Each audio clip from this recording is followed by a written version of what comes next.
ប្រាសាទក៏សិនសុរិនដួងចិត្តជាសួរសម្មាសម្ដែងឲ្យសមាជិកក្នុងការធ្វើជាក្រុមដែរចាប់ពីជាប្រទេសបានរួមអំណោយពីជូនដល់សមាជដែលជាគ្រួសាររបស់គាត់ជាគាត់ថាដើម្បីជួយដល់គាត់ក្នុងការសិក្សារហូតដល់ចប់អាយុ12ហើយក៏ដូចជាជួយដល់គ្រួសាររបស់គាត់នៅក្នុងការកាត់បន្ថយការចំណាយនៅក្នុងផ្ទះរបស់គាត់ដែរ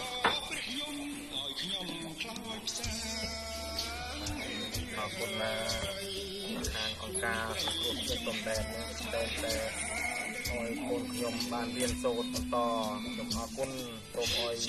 ลูกครูข้างยุหรือกับข้างรอองค์การหรือกับข้าง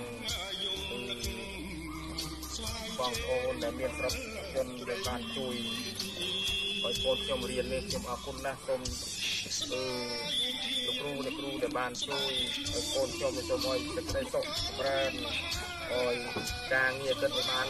จางเงียกันบ้านโอเคบ้านตัวมอยเวทีดำเนินตัวนาจุดชายแต่เราก็ตัวมอยจะบ้านจะได้ส่งบ้านถึงตัวถึงเชื่อเลยบ้านคน ខ្ញុំបានជួយបានសូមអរគុណដល់លោកពុកពោដែលខ្ញុំបានជួយឧបត្ថម្ភដល់ការសិក្សាសូត្រជារដ្ឋាភិបាលខ្ញុំសូមអរគុណដល់គាត់ពុទ្ធពលពលការជាយុវជនថាប្រទេសកម្ពុជាជាឡាយសូមគាត់ទៅជាថ្ងៃសូមប្រកបធ្វើដំណើរយ៉ាងសុខភាពគាត់មានអាយុវែង